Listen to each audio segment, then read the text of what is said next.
Hello नमस्कार दोस्तों, मैं अमोल कासर आपका स्वागत करता हूं। दोस्तों, आज हमारे साथ वेदश्री कुलकर्णी मैम जुड़े हुए हैं, जिन्होंने 12th बोर्ड में 2026 में जहां पे बहुत टफ रिजल्ट लगा है, बच्चों को जितना एक्सपेक्ट बच्चे कर रहे थे उससे कम मार्क्स मिले, ऐसा कहा जा रहा है। मार्क्स कट हुए हैं, पेपर टफ चेक हुए हैं, और वैसे सिचुएशन में वो इकोनॉमिक्स में महाराष्ट्र में टॉप है।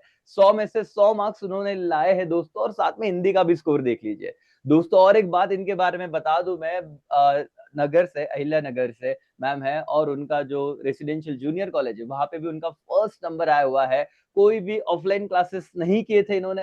सो महाराष्ट्र का हर एक बच्चा जो कोई भी शहर से देख रहा है, गांव से देख रहा है भाई, तो आप लोग ऑनलाइन लेक्चर्स देख के भी इतना अच्छा स्कोर कर सकते हो। आज हम बातचीत करेंगे। सर्वप्रथम तुमचं खूप खूप अभिनंदन। कसं वाटतंय हा स्कोर बघून? पहिले तुमचा अनुभव सांगा मला madam. Sir, first of all जब हमने रिजल्ट देखा तो बहुत बहुत खुशी हुई थी। हमारी माँ भी थी हमारे साथ। तो उन्हें बहुत खुशी हो गई थी। Great great. तुम्ही अपेक्षा मतलब एक्सपेक्टेड केलं होतं का मॅडम, की एवढे 93% तुम्हाला येणार आणि इकॉनॉमिक्स मध्ये 100 पैकी 100 असं वाटलं होतं? नाही मीन्स बिलकुल नव्हतं एक्सपेक्ट केलेलं त्यामध्ये. आणि म्हणजे अकाउंट्स मध्ये मला वाटायचं की 100 ऑफ 100 पडायला पाहिजे, पण नाही पडले ते. इट्स आता ते टाइम वरती डिपेंड झालं ते. हा बट हा हा. स्टील आणि पेपर थोडा शॉकिंग फिरवला होता. रिझल्ट होता माझ्यासाठी. या पेपर पण अकाउंटचा असा होता की त्यांनी पॅटर्न चेंज केला ऍक्च्युली, किंवा शेअर्सचा तो प्रश्न होता, पण तरी तुम्ही रिचेकिंग साठी पण टाकलेला, तुमचा कॉन्फिडन्स छानच आहे. पण इकॉनॉमिक्स बद्दल म्हणजे तुमचा काय अनुभव होता? आता तुम्हाला जसं आपलं बोलणं झालं, तुम्ही म्हटले सर इकॉनॉमिक्स सुरुवातीला खूप अवघड जायचं, म्हणजे 11th पासून तर 12thच्या सुरुवातीला पण, आणि त्याच्यानंतर एवढा स्कोर आणणं 100 पैकी 100. असे खूप मुलांना थिअरीमध्ये इश्यू असतो, इंग्लिश मिडियमचे पण ते मुलं असतात. सो बेसिकली त्यांनाही असं वाटतं की माझ्याकडनं हे होऊ नाही शकणार, किंवा थिअरीमध्ये असे मार्क्स नाहीयेत, पण एवढ्या टफ रिझल्ट मध्ये तुमचा आलेला आहे. तुमचा काय अनुभव होता, म्हणजे तुमचा इकॉनॉमिक्स पहिले बघण्याचा दृष्टिकोन आफ्टर एकेसीए काय ते गोष्टी होती, प्लीज सांगा, म्हणजे जेणेकरून मुलांना जे ह्या परिस्थितीतनं जात आहे त्यांना पण ते नक्कीच हेल्पफुल होईल. सर, जेव्हा कॉमर्समध्ये ऍडमिशन घेतलं ना मी, की तेव्हा बाकीचे सब्जेक्ट्स ओके ओके वाटायचे. बट इकॉनॉमिक्स मला फर्स्ट युनिट्सला चांगले पडले. त्याच्यानंतर मला समजतच नव्हतं की काय मीन्स काय चालू आहे ते. आणि कसं होतं की हे टीनेज आहे आपलं. तर कॉलेजमध्ये जायचं, फ्रेंड्स वगैरे त्यांच्यासोबत बोलणं ते, आणि लेक्चर्स मध्ये थोडंसं कमीच माझं लक्ष असायचं. त्यामुळं आणि कसं होतं की एक लेक्चर मिस आउट केलं की त्याच्यानंतर ती गोडी अशी कमी कमी होत जाते सब्जेक्ट बद्दल. त्यामुळं बॅकलॉग्स होत गेले, आणि मला इकॉनॉमिक्स एकदम असा डेंजर सब्जेक्ट वाटायला लागला, की मी का स्टडी करते असं वाटायचं मला. ओके. बट त्यानंतर मग मी थोडस म्हटलं की करावं लागणार आहे काही असलं तरी. मग मी असंच युट्यूबवरती स्क्रोल करत होते तेव्हा तुमचं चॅनल मला दिसलं. त्याच्यामध्ये 12th जे प्रेझेंटेशन होतं, पेपर प्रेझेंटेशन. तर मी एसपीचं बघायचे, इकॉनॉमिक्सचं सुद्धा बघायचे.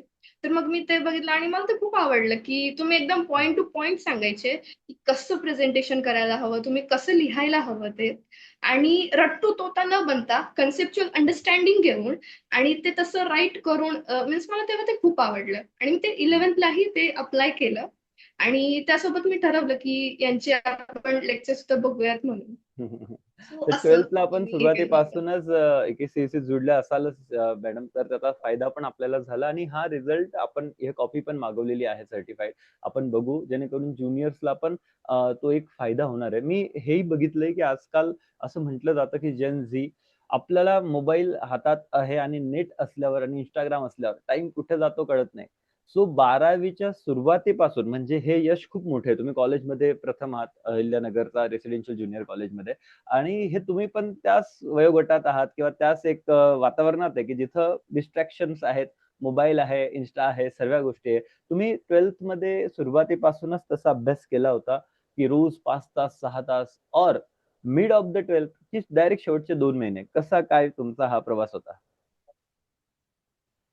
सर, पहिले सांगायला गेलं तर माझं इंस्टाग्राम अकाउंट नाही आहे. इंस्टाग्राम नाही, अच्छा, क्या फेसबुक बात नाही, है! काहीच नाही क्या बात है! आहे. क्या बात है! ये खूप मोठी शॉकिंग न्यूज़ है। सो देख लो नाही, बेटा, बिलकुल ये एक चीज़ नाही. अच्छी है कि इंस्टा नहीं है, तो बच के रहिए आप भी। यस। कारण की मी ना आधी बघायचे की असं म्हणजे जेव्हा टाइमपास नसायचं मी असे नाही का असे सिरियस व्हिडिओज जे असतात ना की रिॲक्शन व्हिडिओज की आत्ताच्या हम्म ह्याच्यामध्ये काय हम्म चाललंय की हम्म डॉम स्क्रोलिंग मुळे काय होतंय ते आणि हम्म स्कूलमध्ये पण थोडेसे असे त्या टाईपचे मॅटर्स होतातच ना. सो बरोबर बरोबर. त्या वेळेपासून थोडीशी भीती बसली होती मनामध्ये. हम्म. आणि कसं की आजकालचे तुम्ही बोलले ना जेनझीज म्हणून, तर त्यांच्यामध्ये असं सोशल इंटरॅक्शन थोडंसं कमीच असतं ना. सो हम्म. एक असतं ना एक्स्ट्रोवर्ट आणि इंट्रोवर्ट्स, बरोबर तर त्या बरोबर. टाईपमध्ये. त्यामुळे बोलायला सुद्धा मला असं थोडंसं अवघड वाटायचं. त्याच्यामुळे मग आपण म्हटलं की आपलं स्टडीजमध्येच ओके आहे. बर. आणि सुरुवातीला जर बोलायला गेलं ना, तर 11th संपली माझी आणि आम्हाला सुट्ट्या होत्या त्याच्यामध्ये, व्हॅकेशन्स. तर हम्म. त्याच्यामध्येच मी स्टार्ट केले लेक्चर्स वगैरे. ओके. ग्रेट आणि ग्रेट. मला नोट टेकिंगची सवय होती 10th पासूनच. मग ती मला खूप युजफुल ठरली. बर, म्हणजे तुम्ही नोट्स पण त्याच्यासोबत काढत होते, मी राईट? ओके. हम्म. हो सर. मी माझे सेपरेट नोट्सही काढले होते. बट ते कसं थोडेसे थेरॉटिकल्स होते ना त्याच्यामध्ये. आणि हम्म. मग शेवटी शेवटी कसं केलं, की मी एक डायरी केली होती सेपरेट. आणि आपल्या इकॉनॉमिक्समध्ये तर एका क्वेश्चनचे 8 ते 10 पॉइंट्स होते आणि त्याच्यामध्ये सुद्धा कंटेंट वेगळं ते खूप म्हणजे खूपच मोठा पसारा होता तो. मग मी प्रत्येक क्वेश्चनसाठी एक शॉर्ट कोड बनवले होते. तुम्ही हम्म. सुद्धा जेव्हा लेक्चर्समध्ये घ्यायचे ना ते हम्म. याचे होते की doctor recent APC. Trends in हा. एक्सपोर्ट त्याच्यासाठी बरोबर बरोबर पॅट वगैरे. बरोबर. Yes yes yes. हो, तर मी तसे करून ठेवले होते. आणि मग ते मला खूप युजफुल ठरले लास्ट मिनिट रिव्हिजनसाठी. Great great great.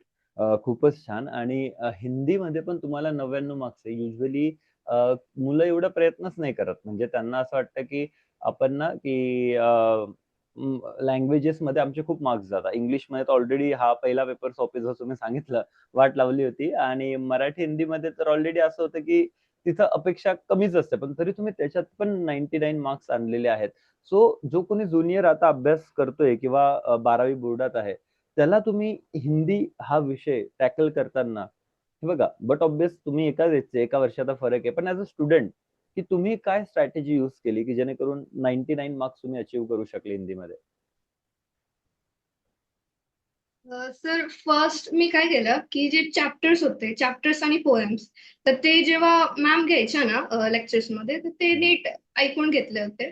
त्यानंतर त्याची रीडिंग करायची मी आणि माझ्याकडे गाईड होतं नवनीतचं. सो ते हम्म. सुद्धा मी रेफर करत होते. आणि क्या बात. बऱ्यापैकी जे क्वेश्चन्स असतात ते त्याच्यामधूनच येतात, रिपीट रिपीट होतात ना. बरोबर बरोबर सो बरोबर. ते युजफुल ठरलं. आणि तुम्ही रायटिंग प्रॅक्टिस पण केली असेल ना? बरेच मुलं काय करतात, हिंदीचं रायटिंग प्रॅक्टिस नाही करत. ते म्हणजे अगदी ओसीएसपी आपलं इंग्लिशमध्ये आहे ते लिहितात, और अकाउंटची प्रॅक्टिस करतात, पण मग शाळेत डायरेक्ट पेपरला जातात. तर तुम्ही असे काही पेपर हिंदीचे त्याच्या अगोदर सॉल्व्ह केले होते किंवा रायटिंग प्रॅक्टिस केली होती? हो, जेव्हा ना कॉलेजमध्ये सबमिट करायचे होते तेव्हा केली होती रायटिंग प्रॅक्टिस. आणि अच्छा. जे मोठमोठे क्वेश्चन्स होते की हा आम्हाला कनुप्रिया म्हणून एक नाटक आहे ना, मीन्स हा ते हा हा हा. चॅप्टर आहे खूप मोठं आहे ना, तर बरोबर. त्याचे सुद्धा थोडेसे मी वाचले होते क्वेश्चन्स. असं फार काही रायटिंग प्रॅक्टिस नव्हती केलेली त्याच्यामध्ये. बरं, मग तरी पण हे अचिवेबल आहे. So great. नाईस. आणि ओव्हरऑल मॅथ्स पण तुमचं होतं. तर मॅथ्स बद्दल असं आहे की खूप मुलांना ना, आणि तुम्ही म्हणजे म्हणजे खूप अवघड जातं मॅथ्स ऍक्च्युली. सीन असा असतो की ते नाही जमत. म्हणजे 10वीचा मॅथ्स वेगळे, 11वी 12वी कॉमर्सचं वेगळं मॅथ्स आहे, आणि 12वीत डेरिव्हेटिव्ह, इंटिग्रेशन, एवढ्या सगळ्या गोष्टी तुम्ही त्याच्यात पण छान स्कोर केलेला आहे. एसपी मध्ये तुम्ही म्हणताय की 99 मार्क्स किंवा 100ची पण इथं अपेक्षा होती, पण ते कमी आलं जे जेवढं तुम्ही लिहिलं आहे. एसपी मध्ये आपण जे म्हटलं होतं की खूप मुलांना आता म्हणजे हे म्हणजे काय म्हणतात की मॅथ्स टू एसपी कन्वर्ट होता. तुमच्या इथे आय थिंक तुम्हाला ओसी नाहीये, म्हणजे तुम्हाला ओसी और मॅथ्स मध्ये ऑप्शन असेल, बरोबर ना? ओसी किंवा हो मॅथ्स हा सर. ऑप्शन होता. तर तुम्ही तिथं मॅथ्स घेतला, पण ओसी घेतलं असतं तर अजून भारी झालं असतं. पण ठीक आहे, तुम्ही इथेही छान स्कोर आणला. बट एसपी मध्ये तुम्हाला तुम्ही काय सांगणार? म्हणजे एसपी तर मला वाटतं की खूप सोपंच आहे.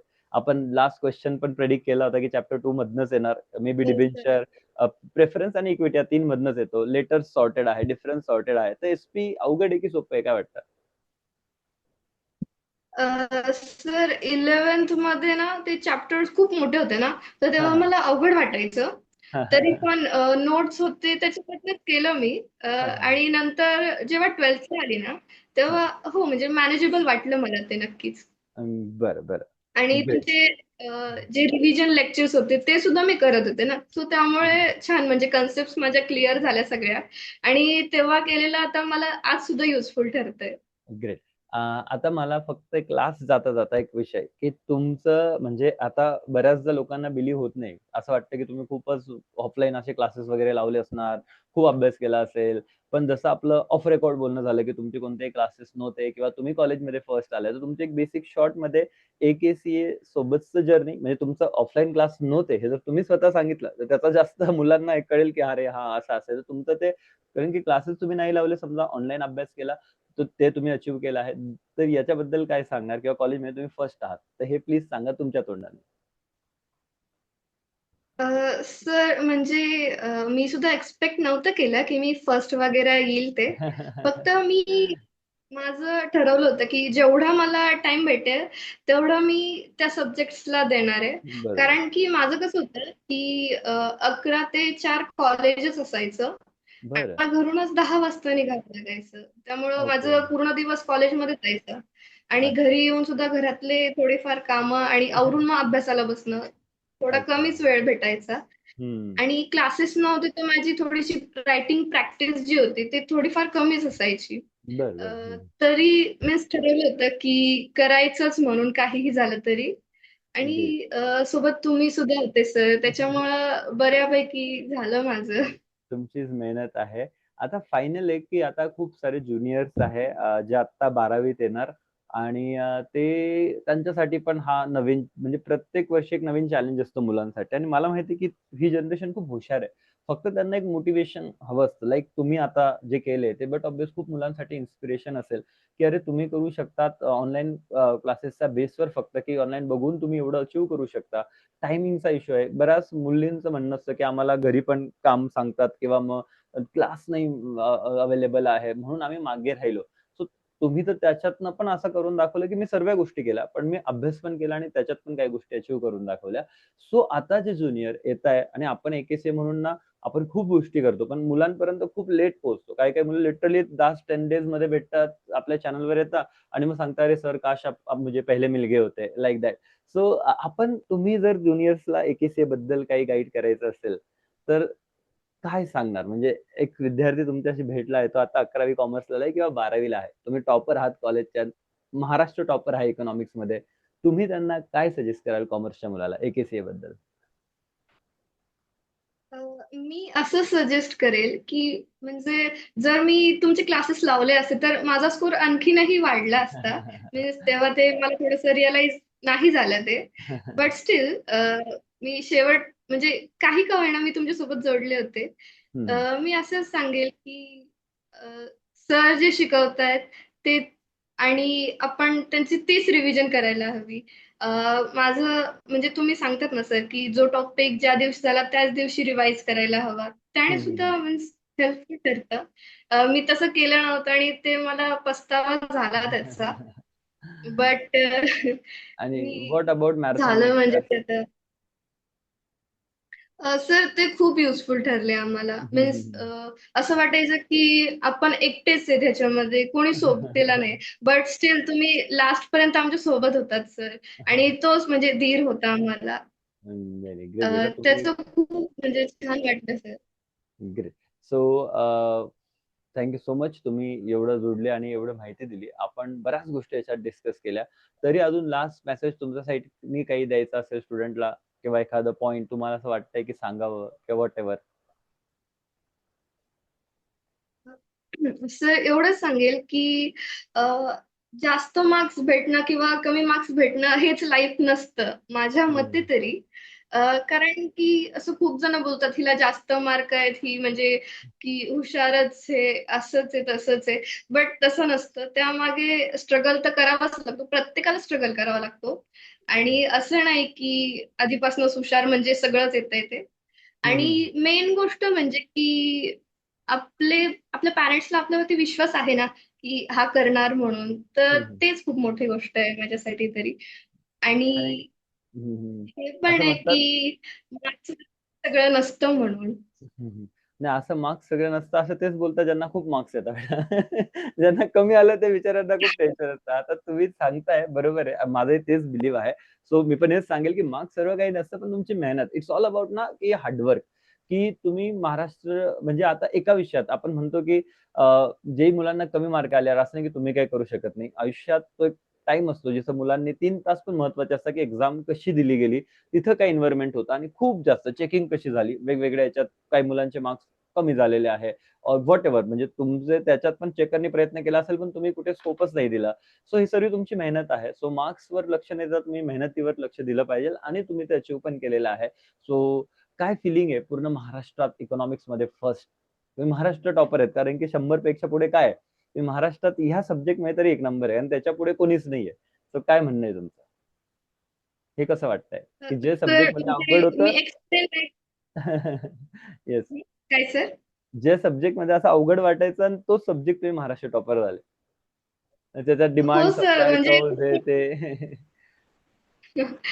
खूप मोठी म्हणजे आयरनीच घडली आहे ती तर. आणि मला अजूनही बिलीव्ह नाही होते की खरंच मला 100 आउट ऑफ 100 पडलेत ह्या सब्जेक्ट मध्ये. ग्रेट. तुम्हाला ते आणि आपण एक लेक्चर होतं बघा, आपण तिथं टाइप्स ऑफ प्राइस इलॅस्टिसिटी वगैरे केलं होतं मॅरेथॉन मध्ये. सो ते पण म्हणजे त्याच्यात मुलांना ते खूप प्रॉब्लेम येतो ग्राफ्स मध्ये, कारण की त्यांना हे समजत नाही कोणता ग्राफ किती ते एकदम प्रॉपर क्लिअर झालं होतं सेशन नंतर. हो सर, त्याची प्रॅक्टिस सुद्धा केली होती ना मी. सो राइट ते राइट सुद्धा राइट. युजफुल ठरलं. बहुत येस. बढ़िया बहुत आणि बढ़िया. यस. हो सर.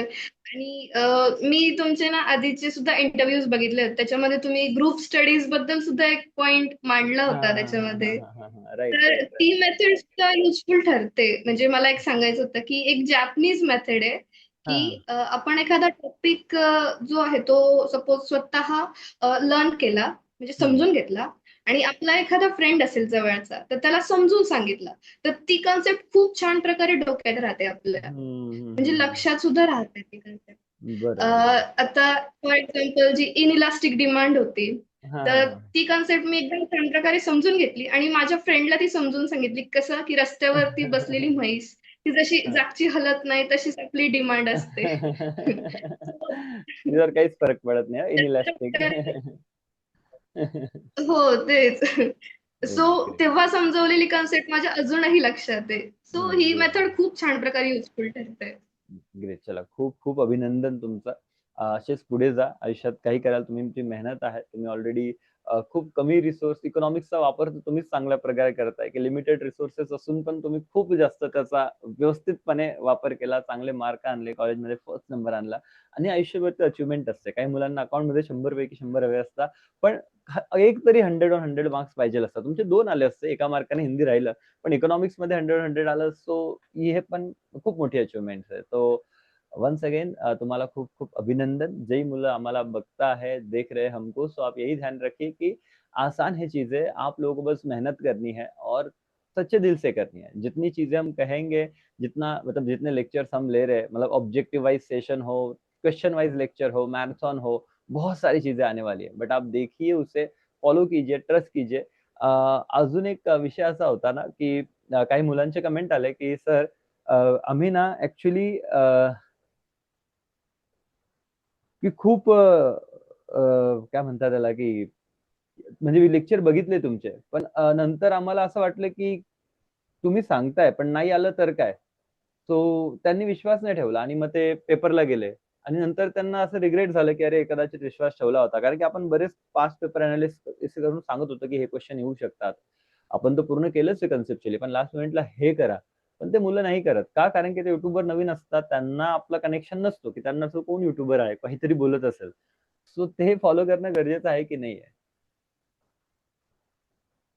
हो सर, माझ्या मते तरी आहेच. कारण की सर, तुमच्याकडे बघायला गेलं तर मीन्स तुमचे क्लासेस म्हणजे काही काही कधी कधी कसं होतं की क्लासेसचं खूप मोठं नाव आहे पण तिथं शिकवलंच नाही जाते. बट तुमच्या हम्म. बाबतीत तसं नाहीये सर, मी अनुभवली ही गोष्ट. आणि मेन म्हणजे कोणती गोष्ट की तुम्ही कन्सेप्च्युअल क्लिअरिटी करून देतात. हम्म. आणि विश्वास ठेवणं सुद्धा खूप महत्वाचं आहे. हम्म. कधी कधी वाटतं की जे ऑफलाईन कोचिंग सेंटर्स आहेत तिथं चांगलं टीच केलं जातं किंवा आम्ही त्यांच्यावरतीच विश्वास ठेवणार ते. हम्म. बट ऑनलाईन रिसोर्सेस सुद्धा खूप छान आहेत आणि त्या म्हणजे ते त्याच्यामध्ये दिसतच बोलायला आहे गेलं ते तर 100 आणि 100 आणणं, कॉलेज टॉपर होणं ऑनलाईन बघून, आणि ते तर तुम्ही प्रूव्ह केलेलं बेटा. तर तुम्हाला थँक्यू की हे तुम्ही दाखवलं की आपण खूप मेहनत घेतो. स्टुडंट पण जर मेहनत घेतील तर हे 12वीत टॉप करणं आणि चांगले मार्क आणणं हे खूपच सोपं आहे. आणि बिंग इंग्लिश मीडियम असून आपण एवढं छान केलेलं आहे, आणि सर्व पेपर आपले म्हणजे इंग्लिश मीडियम मधनच होते. सो हे पण मला सांगायला आवडेल. मराठी मीडियम मध्ये पण ज्यांचं असेल त्यांनी घाबरायचं नाही, कन्सेप्ट सेमच आहे, फक्त पेपर पॅटर्न पण सेम असतो. जे अनालिसिस आहे ते पण माझं सेम असतं, तुम्ही तसे बघितलं तरी चालेल. वन्स अगेन मॅडम, तुम्ही आमच्याशी जुडले, खूप खूप खूप खूप तुमचे आभार. आणि तुम्ही आयुष्यात अशीच प्रगती करा, अशीच पुढे जा, असंच आमचं म्हणणं असेल. Thank you so much. Thank you so much sir. तुम्ही सुद्धा आम्हाला एक खूप मोठी अपॉर्च्युनिटी दिली की माझे आयडल सर त्यांच्यासोबत इंटरव्ह्यू होतोय माझा. या, थँक्यू.